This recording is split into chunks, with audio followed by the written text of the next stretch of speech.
नमस्कार, मी ॲडव्होकेट सोनल थोरात। आज आपण भारतीय संविधान दिन साजरा करत आहोत। भारतीय संविधान दिन दरवर्षी 26 नोव्हेंबर रोजी साजरा केला जातो। तोच दिवस ज्या दिवशी आपल्या देशाने स्वतःसाठी मार्गदर्शक मूल्ये, अधिकार आणि कर्तव्यांची एक अमूल्य चौकट स्वीकारली।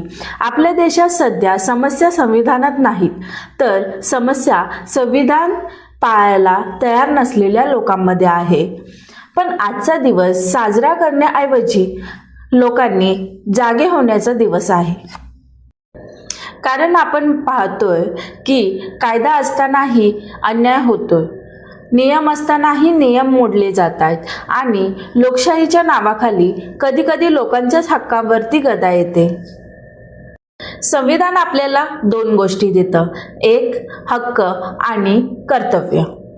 जर आपण आपला अधिकार मागितला नाही किंवा कर्तव्य निभावले नाही तर संविधान हे फक्त पुस्तकच राहील।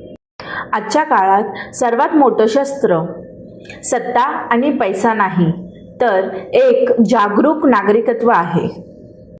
संविधान दिनी आपण स्वतःला एक वचन देऊ, मी संविधान वाचेन, समजेन आणि त्याचं पालन करीन आणि कोणालाही त्याचा गैरवापर करून देणार नाही।